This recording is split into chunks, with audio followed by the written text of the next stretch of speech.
Welcome to the Nightly Rant with your hosts, Mike and Toria. This is the show where we examine society from a sarcastic point of view. If you like insane conversations, this is definitely the show for you. Let's get into today's topic. YPN people, I don't know about you, but I love helping out a friend.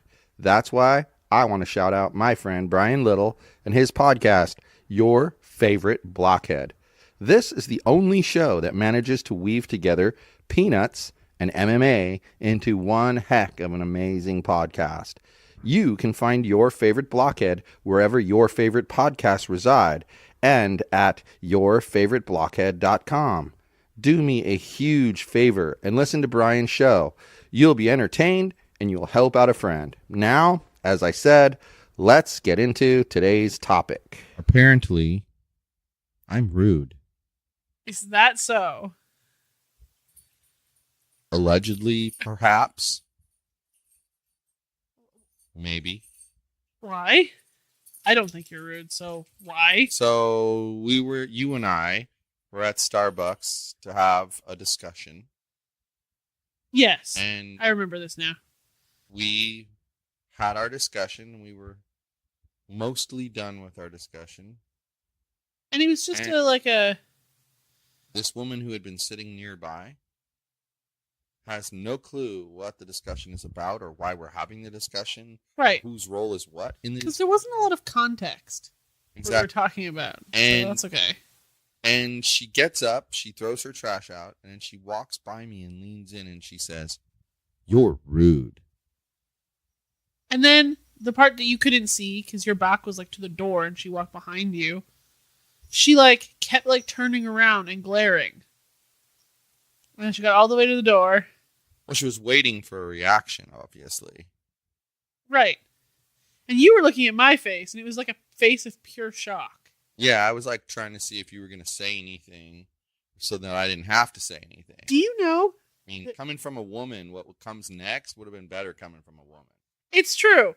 It's true. And I'm sorry. You didn't have my back. I'm sorry. I was We're speechless. going to discuss that after this. I was speechless.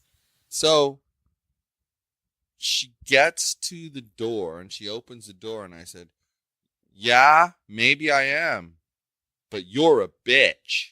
And then there was this little tiny short curly haired woman standing there. And she just she busted up. She laughed. So I don't Well, think she that. probably saw the ladies glaring at us at the very least. Yeah, I don't think the "you're rude" comment was as quiet as you think it was. Maybe not. I think the blood in your ears probably boiled so quickly that it seemed quieter to you than it But it was. didn't actually even make me mad at the time. Maybe mad later. At the time, I was just like, "You want to think I'm rude? You can think I'm rude." But right away, my instant reaction was, who was listening into whose conversation and then felt the need to interject themselves? Right? I mean, that would be considered extremely rude to me. Not just rude, but extremely. I listen into people's conversations all the time. Sometimes you can't help it over. Right. And sometimes people are talking about something that's kind of interesting and you're like, oh my God, I gotta know how it ends. Anyway.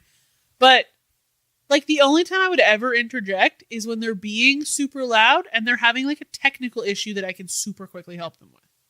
But if you don't know the That's it. context of what they're talking about, Right. and it's clearly a personal issue, Right. why would you assume anybody's role in that conversation? Right. So maybe she's not just rude, maybe she's sexist as well, because, I'm the man, so I must be at one at fault. Well, she's a saggy butt old hag, so there's that. It was It was alarming. I was speechless for the whole time it took her to walk to the door, and we weren't super close to the door. So it took her 45 seconds. And then you said what you said, and then I continued to be speechless as I watched her walk out, go across the drive-through, go onto the sidewalk, go across the street. I watched all of that before I could audibly say something. 'cause I Wait, was this so- loser was on foot? Yeah. She crossed the main Do street. you see why I didn't get mad until later, though? Who cares what she thinks? It's none of her damn business. And like I said, instantly when the words were out of her mouth, I was like, And who's the one that's been obviously eavesdropping I know. and then decided to make a comment of something she knows not the context? Who is this that did that? Right. Wasn't me. Right. I'm involved in one conversation with the person I came here with. Right. And like, I don't understand who does that. If you think that one person was being rude to the other, then that's something you go home and you talk to like whoever you talk to regularly about. You don't have a word with them. Like we do all the time. Where we'll go out to like Walmart and you'll see what you see and I'll see what I see, but we're smart enough not to say anything while we're there. Like, sometimes oh my God, we make dude. the eye contact. But it's like, but we don't go, oh my God, I just see the guy with the green shirt over there. Oh, what a doofus. You know, that otherwise someone could overhear, because that's the problem in the grocery store. Think about it. I could be down one end of the aisle. You could be down the other end of the aisle. And some people could pass me and not like me and then come down near you and say, make a comment about me. And you guys heard shit like that happen? Right, and you're standing right there. Yeah. So why open your mouth? You don't open your mouth until you're in private. And so many times we get in the car and you'll be like, oh my God, did you see that one guy with the purple shirt on and the green shorts? Did you see that guy? Oh my gosh. And you'll tell me what happened. And half the time I didn't even see it. Other half the time I saw it as well and was waiting to tell you. So it's always kind of humorous, that one, because we both saw the same thing. Who the literal fuck does that? I didn't understand that. And especially, you know, I'm pretty brutally honest about who I am. I really am. I'm pretty brutally honest about it. And really, like, the only time I ever get offended by what people say is when they start saying, oh, you're a bully. You're a bully. Well, why am I a bully? Because why am I a bully? Because only your opinion is correct. Well, of course I think my opinion's the correct one. I wouldn't be freaking arguing. Right? And then What the hell is that about? I just can't. You get a little offended when people like attack you morally as well. Yeah, but because you of know course, Because you know of course, what? Shut up. You don't even know me. Right. So like when they start to tell me that, you know, what I am or am not in favor of in society. Right. You don't know me. Or they tell you that you attack small businesses. Yeah. Oh, that's wonderful. Right. That's ridiculous. Kind of the opposite of what actually happens. Right. People, sure, and if they happen to be a small business owner, well, that's their fault. But like, come on now. Come on. You know, now's the perfect time to tell you that we are sponsored by Squadcast. So you just go to elitesquadcast.com and we'll get a tiny little commission and you'll get the greatest service for remote interviews that exists. It's how we do all of our guest shows. It's fabulous. Sound quality is amazing. The ease of use is amazing. The software itself is just amazing. So that's who. So again, elitesquadcast.com. Head on over there. No, you won't have any regrets. So here's the thing, though. You mentioned that you were speechless for 45 seconds. At least. You walked out. But see, at the time, I did not know this.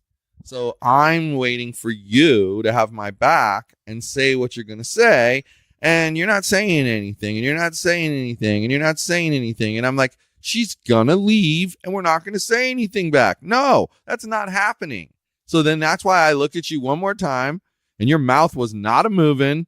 Your head looked like you were completely turned off like a dim light bulb. Just click off. Right.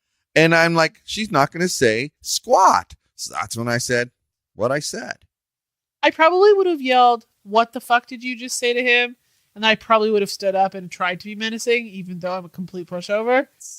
And she, because she was not very tall and she was kind of like slim build, probably would have ran across the street and gotten hit by a bus. Like, that's what I envision happening in my head. And then that's pretty drastic, that description in your head. Yeah, well, it escalates quickly in there. Clearly. Well, you know, it's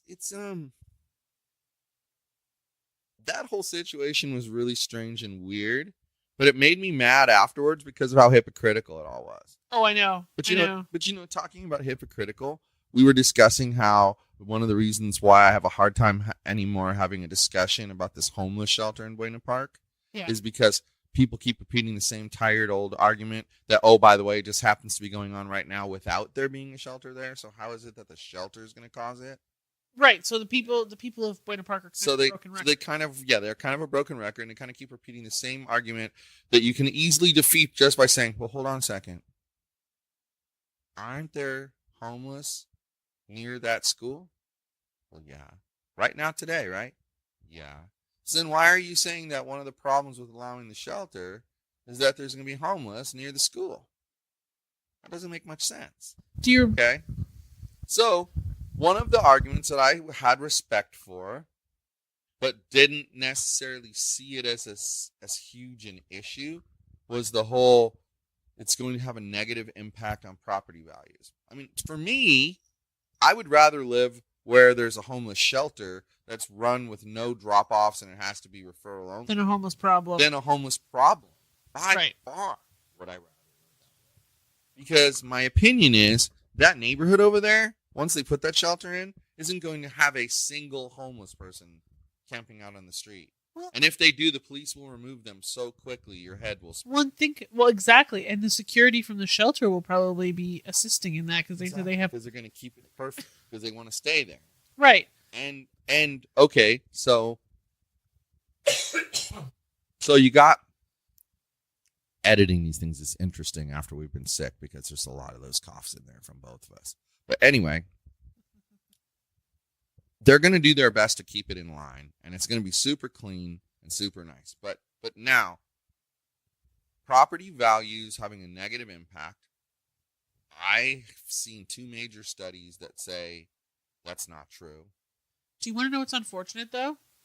Property values in Orange County are currently dropping anyway. Well, sure, but that would be okay because you could show the trend is across the entire... I know, but those lunatics are going to be like, my house is worth less because of that homeless shelter. Well, but they're going to say that anyway because that's their argument right now. But what's funny is there's this guy comes in and he gives this long lecture about how long he's been an appraiser. And he says that he definitely would mark down a property for being near a homeless shelter, just like he does for being near a school. Okay. So I said, all right, that's your opinion. Other people have given a different opinion of that same thing. The studies, which are based off of real world data, in other words, what happened. We've studied them in action for however many months or years or whatever, and then we came to a conclusion based off of that study. Right. Well, he says, I said, so what about the homeless being on the streets? What kind of impact do they have on housing values? Well, same exact negative impact. Right. Hold on. Same exact as having a homeless shelter. Well, yeah, it's still a homeless problem. Aha. So you're telling me that you're going to argue against the shelter because it will have a negative impact on home values while telling me that the homeless in the street are having a negative impact on home values. So clearly the only solution is to ship them out to the desert like those really, really awful people want. Exactly. And then some people chime in and say, well, who are you to say what percentage is good enough? I'm like, I never picked a percentage. I merely said that if your housing value is affected in a negative way both times, then you can't use the shelter as the reason for the problem. Dumb people make my head hurt like a lot. Well, they start getting into that. What he's basically saying is that by saying some level of negative impact is acceptable, then I'm picking a percentage that I'm docking my boat at and tying it off and deciding it's okay if it drops 15%. So you're saying a house that's right there, very close to a school, very close to a potential homeless shelter, very close to multiple busy streets, is going to get a shitty property value anyway? No matter what they do, whether or not the homeless people are free-roaming druggies, or they're nice under the bridge dwellers, Or if there was no homeless shelter at all and all the homeless people were taken away, they'd still have negatively impacted housing values because there's a school a stone's throw away. And I would think that being on that street particularly, so it kind of close to it, would so it kind of comes back like this: checkmate, right? game over, right? Your argument fails, and that's why it's very impossible to have a discussion online about that issue, because there's nobody online who, I just thought of something interesting, who has much to say about it other than those stupid arguments. But you know who I bet is probably going on and on and on and on and on and on and on and on and on, but we don't hear it because we're blocked? Of course. Where do you think she's going on and on? Do you think she's going on and on Nextdoor, or do you think she's going on and on Facebook? Both. Because I can find out one of those. Both. But I guarantee you she's opposed to the shelter idea. Well, she stood up at that freaking thing and was like, "You're all being duped." That was another thing that made me freaking speechless. Are you that stupid? What? I was making snide, underhanded comments to you through that entire thing about people and what the dumb things they were saying. And then she gets up and she says the entire audience is being duped. Did you hear any snide comments? No, because I just can't fathom that level of maroon. Oh. It's a shade I don't understand. That's funny. Did I derail you? Sorry. That was kind of ranty. No, that's your job, to be ranty. We have a visitor coming tomorrow. It's coming back. My Australian daughter. Dun, dun, dun. First time back since she went over there. First time back since getting engaged. First time back. And we have triple the dog we had before. Well, not quite. We had 2 before. Now we have 3. She's gonna be like bombarded by teeth. And jumping Yogi. Jumping beans. Jumping beans. Stubby doesn't really jump. No. But if you kneel down really hard. If you kneel down, he'll crawl into your lap. Yeah. He's a good boy. I like Stubby a lot. Yeah. Me too. Beans, while he's adorable, I think you're right. He wouldn't be a fit in our family ever. I think we like this. Well, and I think to go with this, P.S. we're gesturing at Yogi, who's like sprawled out sleeping against my leg. To go with this, we need something that's a little bit more chill. Yeah, it could be. Well, that's why Odie was kind of the perfect dog. And had he failed a second time, we would have kept him. Right. Because he really did fit our little family here. Right. He, every once in a while, reverted back to barking at the cats. But they were starting to work that out. Well, and the cats He was getting along with Yogi and playing with Yogi. The cats weren't afraid of him anymore, though. Yeah. They were just like, this bitch again. Yeah, they just thought of him as annoying at that point. Right. But he was just getting. He was a perfect kind of dog for Yogi because he was active, but not like hyperactive. He really liked to sleep 20 out of 24 hours a day, pace around, eat, and go for walks for another 3.5 hours of the day. Yeah. Back. And the other 30 minutes, he was just like a wild wildebeest. Yeah. He It's half hour a day. Lunatic You're absolutely demon. right about that. And Yogi's the exact same dog. Yeah. But he doesn't pee on my wall. And Yogi also spreads it out. He's weird about it. Yeah. He gives you a little bit in the morning and a little bit at night. Right. Odie was usually at night. Yes. He just wanted to be loved in the morning. But the Beans over here, he's a very, very sweet dog. He yodels. He has way too much energy. I know. I mean, I love him to death. Don't get me wrong. I do. He's awesome. if I wasn't worried about so much energy. If I wasn't worried about like Mitchell tripping over him and breaking like a leg, I'd be like, Mitchell, go take a mile-long run. Take this with you. Yeah, exactly. Mitchell's not adept enough at controlling the leash. I could run with him. But then you'd have to go run a mile. I need to. Not with your lungs the way they are after your sickness. Maybe that's what I need. Hair of the dog, man. Just get in there and have some heavy breathing and spit it all out. If you're going to go run with the dog, take my inhaler just in case.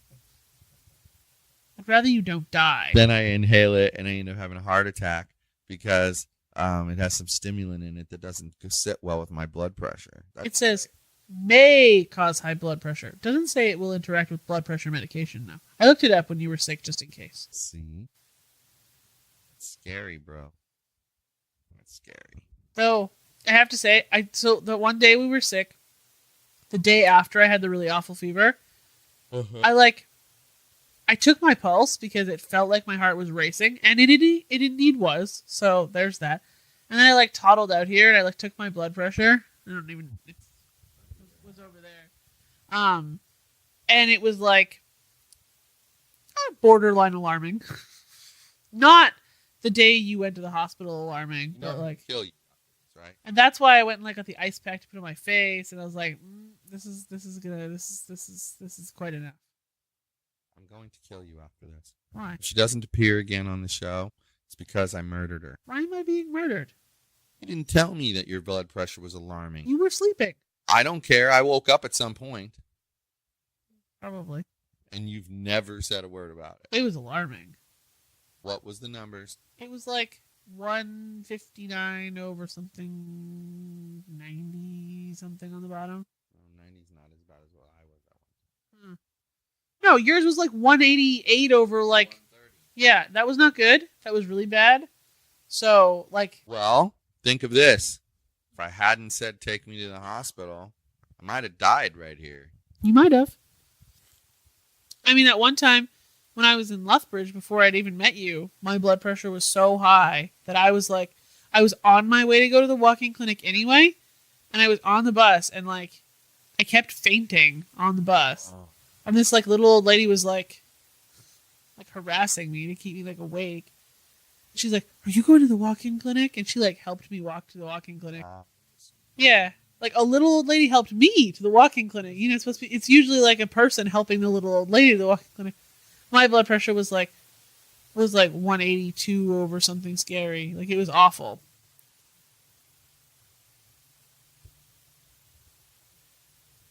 It's been ongoing for the last 30 minutes. What in the hell? We never sit out here without the TV on. You know? Rarely do we sit out here without the TV on. I think they have music playing. They do. It's AC/DC. I can hear it. It's Back in Black. Nice. Which means it's the younger ones. Which means the parents are probably out and they're having a party. Let's hope we don't end up with any holes in the wall this time. We have teenagers living next to us, so that's fine.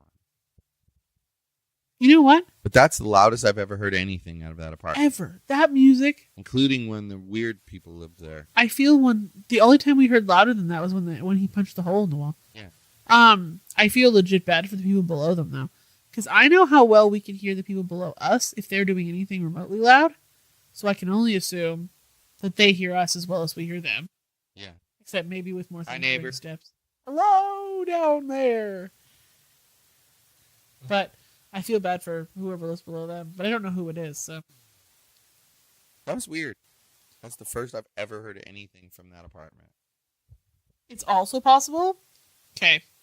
What I learned when you used to go work at the court was that if they have their window open or their patio open, it's just like the apartment across the hall.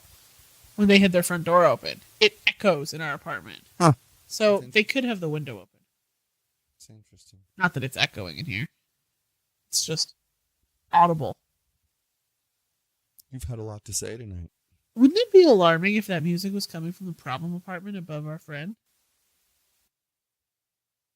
Yeah, you wouldn't hear it that clearly, though. I don't think so either, but it would be alarming. Anyway. You've had a lot to say tonight. You have. Is that a good thing? Question? Let the audience answer that. info@yogispodcastnetwork.com. Has Victoria talking up a blue streak tonight been a good thing or a bad thing? Well, I have to tell you. info@yogispodcastnetwork.com as she talks over me. I have to tell you, I definitely think you should send us an email. You won't hurt my feelings, but I may roast you on the podcast if you... Speaking of roasting. Yeah. First, we got Jackson Horn. Oh. Coming on next week. I wonder what interesting... And same day that we record that, we've got my friend. His show's called Your Favorite Blockhead. It's the only show on the internet, like I say in my little spot in the beginning, my shout out. It's the only show on the internet that manages to mix MMA and peanuts at the same time. That's horrifying. And his name is Brian Little, and he's a super nice dude. And we may be making an announcement about Your Favorite Blockhead on that episode. So you're going to want to listen to that one. Yes. Upcoming.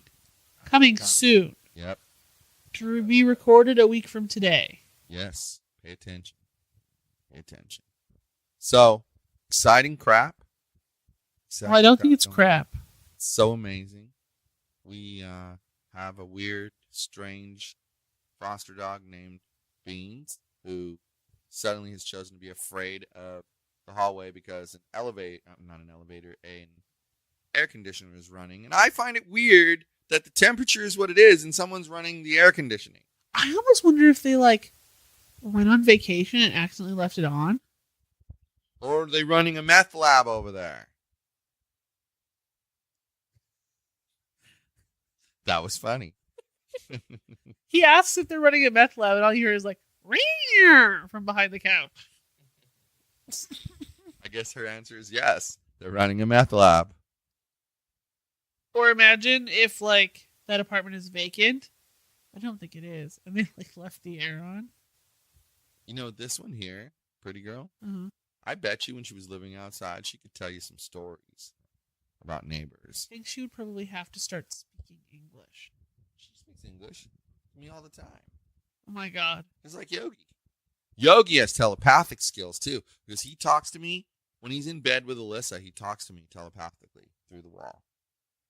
Yogi does. I'm not kidding you. You think I'm kidding? I'm not kidding. I'm dead serious. You freaking tell me this every night. Well, good. Then I'm being consistent. It's true. You are. That's a good thing. Hi, Yogi. So anyway, but there's one thing you haven't said yet. Good night, everyone. Hasta la bye-bye. Thank you for listening to the Nightly Rant.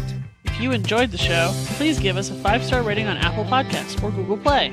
If you didn't enjoy the show, please just ignore that previous request for a rating. This has been a Yogi's Podcast Network production.